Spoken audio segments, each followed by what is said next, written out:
Bismillahirrahmanirrahim. Assalamualaikum warahmatullahi wabarakatuh.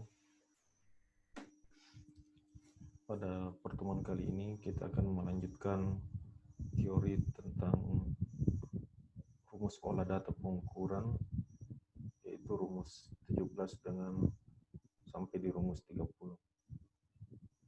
Ini adalah teori terakhir untuk rumus olah data Theodolite. Pada rumus 17 sampai rumus 30, kita akan bahas tentang perhitungan asimut, patok utama, dan detail dengan rumus perhitungan koordinat X dan koordinat Y pada patok utama dan patok detail. Jadi itu yang pokoknya ada perhitungan asimut dengan perhitungan koordinat. Bisa dilihat di sini rumus 17 ya, aset N, 18 aset DN, 19 sampai dengan rumus 24 itu adalah perhitungan koordinat X. Kemudian 25 sampai dengan rumus 30 itu perhitungan koordinat Y. Kita masuk ke contoh data. Contoh data masih menggunakan data sebelumnya, yaitu data pengukuran dari kelompok 4 pada tahun 2019. Ini datanya seperti ini. Oke. Nah, sekarang kita ke penggunaan rumus 17. Rumus 17 adalah perhitungan asimut patok utama atau disingkat dengan aset N. Yang mana aset N sama dengan dalam kurung aset dalam kurung N kurang 1 dikurang dalam balas kurung dikurang SDK N balas kurung ditambah 180 derajat. Untuk rumus asimut pertama itu tidak mempergunakan rumus tersebut karena asimut pertama kita langsung mengambil data asimutnya dari hasil pengukuran lapangan. Kenapa? Karena pada saat kita memulai pengukuran penyetelan alat, kita harus mencari dulu arah utara. Kita harus membidik dulu arah utaranya dengan kompas yang ada di alat Theodolite. Setelah terkunci arah utaranya, kita akan catat berapa sudut horizontalnya, horizontal biasa depannya. Nah, inilah nanti yang akan menjadi sudut asimut pertama. Sehingga peta yang kita gambar itu sesuai dengan arah orientasi lahannya. Karena terikat dengan asimut, terikat dengan arah utara. Jadi di sini misalnya di data pembacaan P1, P2, sudut horizontal biasa depannya adalah 195 derajat, 32 menit, 10 detik. Nilai inilah yang akan dimasukkan sebagai asimut pertama. Ya, asimut pertama diperoleh dari sudut horizontal biasa depan P1, P2. Rumus berlaku pada asimut kedua sampai asimut terakhir. Jadi hanya di asimut pertama yang ditentukan nilainya. Apabila nilai asimut, nilai perhitungannya melebihi 360 derajat, maka kita akan kurangkan 360 derajat. Jadi ada kemungkinan nanti hasil perhitungannya melebihi 360 derajat.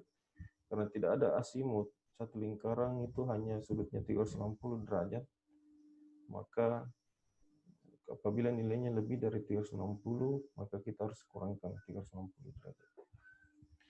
Oke, kita lihat contohnya, contoh hasil perhitungannya. Di sini asimut pertama sama dengan pembacaan sudut P1 P2 yaitu 195 32 10. Kalau kita desimalkan supaya bisa masuk di Excel, nilainya 195 nilainya 195 536 general 1. Nanti akan kita masukkan di Excel. Kita harus rubah nilainya ke dalam bentuk desimal untuk bisa dimasukkan di tabel Excel. Sekarang kita ke asimut 2. Asimut 2 berarti N-nya kita ganti dengan angka 2. Ya. Berarti asimut 2 sama dengan asimut 2 kurang 1 dikurang SDK 2 ditambah 180 derajat. Sehingga asimut 2 sama dengan asimut 1 dikurang SDK 2 ditambah 180 derajat. Kita masukkan nilainya asimut pertama tadi, yaitu 195 derajat, 32 menit 10 detik, dikurang SDK 2 berasal dari rumus 4, yaitu 75,307.44449 ditambah 180, sehingga diperoleh hasil 300,228662. Untuk asimut 3, sama format rumusnya, yaitu asimut 3 kurang 1 dikurang SDK 3 ditambah 180 derajat. Hasilnya sama dengan asimut 2 dikurang SDK 3 ditambah 180 derajat. Kita masukkan nilai tadi dari asimut 2, yaitu 300,228662 dikurang SDK 3 dari rumus 4, itu 189,474,5094 tambah 180 derajat, sehingga hasilnya adalah 290,7541568.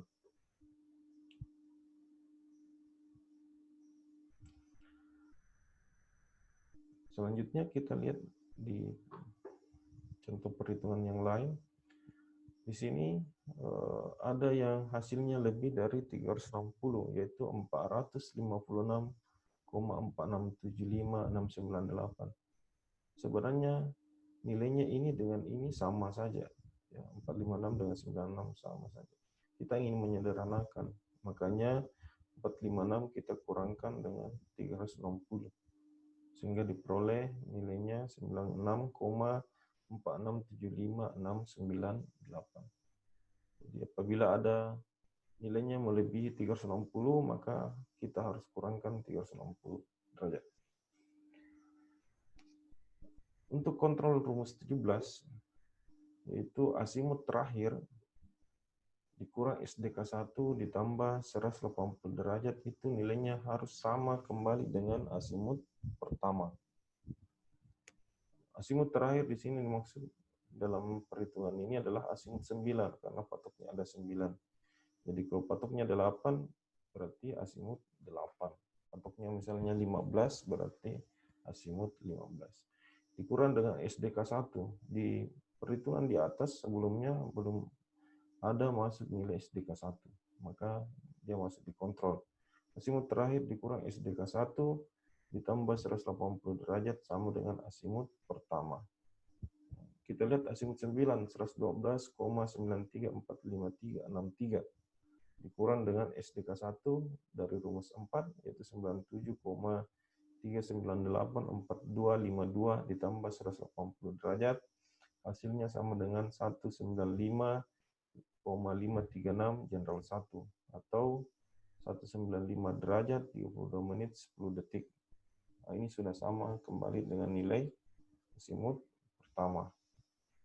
Bila sama, berarti rumus 17 sudah selesai, tidak ada masalah. Apabila belum dapat nilainya, asimut pertama, kontrolnya belum dapat, maka rumus 18 dan seterusnya itu akan bermasalah, akan salah nantinya. Maka lebih baik difikskan dulu atau diselesaikan dulu rumus 17. Karena rumus 18 sampai 30 itu semua berkaitan dengan rumus 17. Jadi kalau rumus 17 salah, maka 18 sampai 30 sudah pasti salah. Begitu juga rumus 17 dia terkait dengan rumus 4, yaitu SDKN. Apabila rumus 4-nya masih salah, maka rumus 17 sampai dengan rumus 30 sudah pasti salah. Oke, kita lanjut di rumus berikutnya, yaitu rumus 18. Rumus 18 yaitu ASIP-DN atau perhitungan asimut patok detail sama dengan asimut patok utama ditambah dengan SDPDN. Asimut yang digunakan adalah asimut patok utama di mana patok tersebut dibidik atau diperoleh. Misalnya asimut detil 1 dan asimut detil 2 pada data dibidik dari P1 sehingga digunakan asimut 1. Kita perhatikan datanya, kita buka kembali datanya. Misalnya ini patok detil 1 dengan patok detil 2 dia dibidik dari P1. Maka yang digunakan nanti dalam perhitungan rumus 18 adalah untuk asimut detil 1 yang digunakan adalah asimut 1. Asimut patok detil 2, asimut D2 itu yang digunakan tetap asimut 1 karena diperoleh dari P1. Selanjutnya untuk asimut patok detil 3 atau asimut D3 itu yang digunakan adalah asimut 2. Asimut detil 4 digunakan adalah asimut 2 karena semua dibidik dari patok 2. Misalnya di sini adalah asimut patok detil 9 atau aset D9 dengan aset D10. Tentu yang digunakan adalah aset 5 karena dia dibidik dari patok 5. Oke, kita lihat seperti ini. Asimut 1, asimut detil 1 sama dengan asimut 1 ditambah dengan SDPD1 dari rumus 5. Kita jumlah, ini penjumlahan biasa saja. Aturannya tetap sama, apabila nilainya lebih dari 360 derajat, maka kita kurangkan 360 derajat. Seperti ini hasilnya. Ini lebih dari 360 ya, kita kurangkan 360. Oke. Ini juga lebih 360, dikurangi 360. Ya, apabila nilainya lebih dari 360 derajat, maka kita kurangkan 360 derajat. Nah, sekarang kita ke rumus 19, yaitu perhitungan koordinat X. Rumusnya adalah Xn sama dengan Dn dikali sin aset N. Dn ada di rumus 7. Sin aset N ada di rumus 17. Nah, sin aset N ini yang kita cari. Jadi Xn sama dengan Dn dikali sin aset N. Kalau X1 berarti D1 dikali dengan sin aset 1. X2 sama dengan D2 dikali sin aset 2. Kita tinggal masukkan nilainya. Misalnya X1 sama dengan 29,998 2310 dikali sin 195,536 general 1. Nah, hasilnya sama dengan minus 8,0348959. Saya kira ini yang mudah untuk rumus 19. Untuk di Excel kita harus mencari dulu nilai sin aset N-nya. Dengan cara yang sama akan diperoleh seperti ini.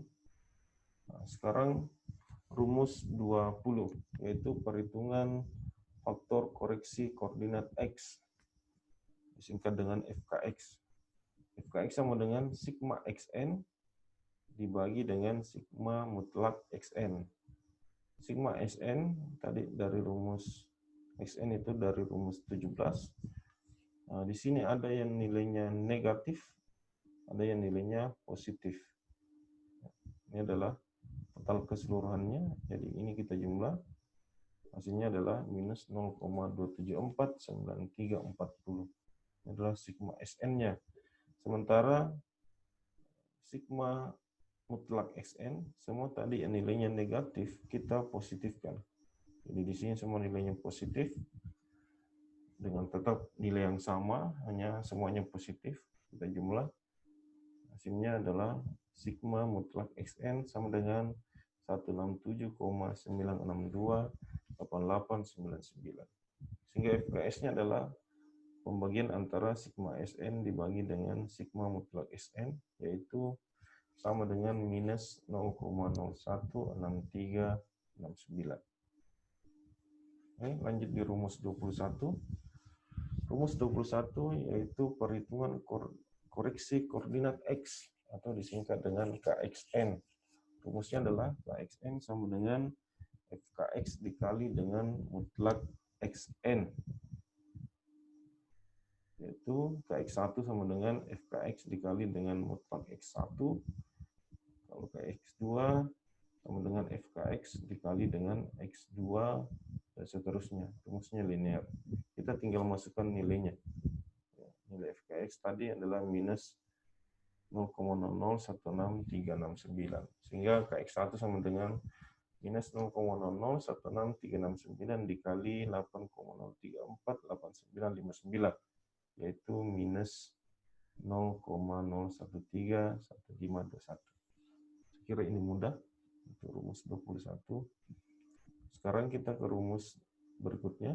Ini ada kontrol untuk rumus 21, di mana sigma xn harus sama dengan sigma kxn, yaitu pada contoh yaitu minus 0,2749340 sama dengan sigma kxn-nya yaitu minus 0,2749340. Ini harus sama.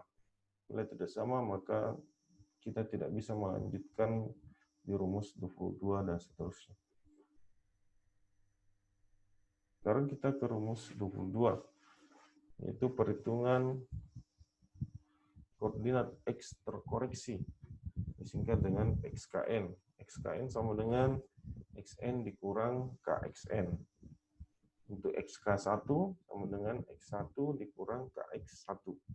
X1 di sini ada di rumus rumus 18. KXN ada di rumus 21.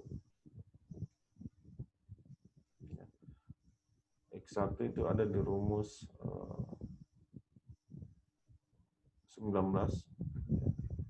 Sementara KXN ada di rumus 21. Misalnya XK1 sama dengan minus 8,0348959 dikurang kurung minus 0,0131521. Sehingga diperoleh nilainya minus 8,017438. Ini seterusnya. Rumusnya linear untuk rumus 22. Kalau kita sudah di rumus 22, maka bentuk-bentuk yang seperti ini sudah familiar di rumus sebelumnya dan termasuk perhitungan yang mudah. Oke, kita lanjut. Kontrolnya adalah untuk rumus 22, yaitu sigma XKN itu harus sama dengan 0. Bila sama dengan 0, maka rumus 22 sudah benar. Lanjut kita ke rumus 23, yaitu perhitungan koordinat X pada gambar. Nilai ini nanti akan kita gunakan dalam penggambaran peta.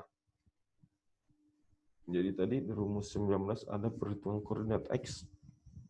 Sementara di rumus 24 ada perhitungan koordinat X pada gambar. Yang kita gunakan adalah rumus 23. Sama-sama XN. Tapi di sini rumus 23 adalah XN gambar. Untuk X1 itu kita tentukan nilainya yaitu 0. Kenapa? Karena pada titik awal gambar kita di peta itu berada pada koordinat X1, Y1, yaitu pada perpotongan sumbu X dengan Y, koordinatnya adalah 0,0. Sehingga di sini X1 tentukan nilainya 0. Rumus berlaku di X2 dan seterusnya. Contoh di sini adalah X2 sama dengan X2 kurang 1 ditambah SK 2 kurang 1 sama dengan X1 ditambah XK1. X1 nilainya 0, kemudian XK1 ada di rumus 22, itu minus 8,0217438. Hasilnya adalah minus 8,0217438. X3 sama dengan X2 ditambah XK2. Hasilnya adalah minus 33,5 8974743. Kontrol untuk rumus 23 yaitu X terakhir ditambah dengan XK terakhir itu sama dengan 0. X terakhir di sini dalam hal ini adalah X9, XK terakhir di sini adalah X9 karena patok utamanya ada 9 patok. Kita lihat ya, X9 nilainya minus 7,661266. Kontrolnya adalah X9 tambah XK9. Hasilnya adalah 0. Ini nilainya sama, satu negatif, satu positif, maka hasilnya sama dengan 0. Bila sama, maka perhitungan koordinat X sudah benar. Sekarang kita ke perhitungan rumus 24, yaitu perhitungan koordinat X patok detail. Rumusnya adalah DDN dikali dengan sin aset DN. DDN ada di rumus 9, aset DN ada di rumus 18. Sementara yang digunakan di sini adalah tambahannya adalah XN patok utama pada gambar, yaitu di rumus 23, bukan di rumus 19. Yang digunakan adalah XN gambar. XD1 atau koordinat X patok detail 1 sama dengan DD1 dikali dengan sin aset D1. Baris kurung ditambah X1 gambar. DD1 kita perhatikan data di rumus 9 dikali dengan sin aset DN-nya, kita harus mencari dulu nilai sin-nya ditambah dengan X1 yaitu 0. Sin-nya adalah minus 19,9047629. Begitu seterusnya. Tapi yang perlu diperhatikan adalah patok detail tersebut dibidik dari patok berapa.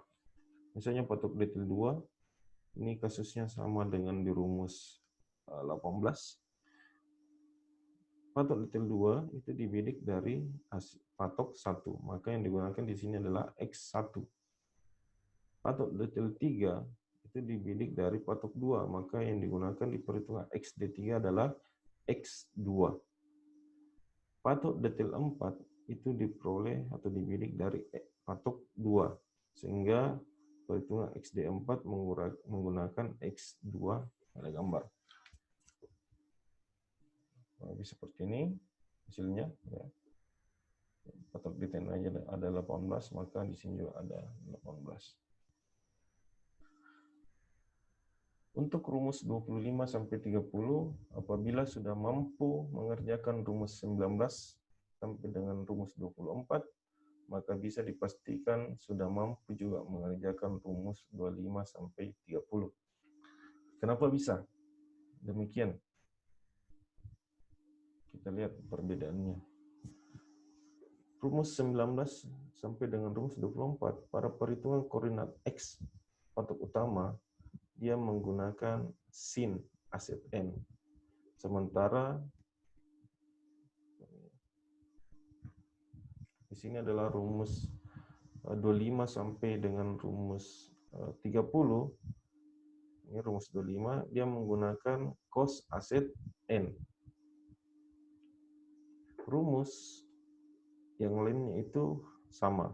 Ya, jadi FKX, di sini FKY, di sini sigma XN, di sini sigma YN. Jadi X-nya kita ganti dengan Y.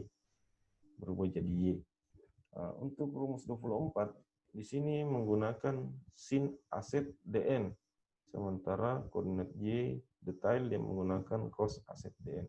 Perbedaannya hanya di situ. Cara penggunaan rumus sama. Sehingga apabila sudah mampu mengerjakan rumus 19 sampai 24, maka rumus 25 sampai 30 sudah pasti bisa.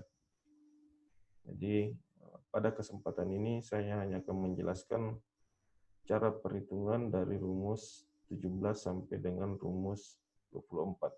Rumus 25 sampai dengan rumus 30 itu saya samakan penjelasannya dengan rumus 19 sampai dengan rumus 24. Sekira itu saja, silakan dilanjutkan tugasnya. Kemudian terkait dengan tugas sebelumnya, ada yang saya lihat masih salah-salah hitung, ada yang masih menggunakan Excel secara manual, semua manual, padahal ada hanya beberapa data yang hanya beberapa rumus yang harus dihitung manual. Saya kira itu saja terkait materinya. Kita akan lanjut dengan cara penggunaan Excel.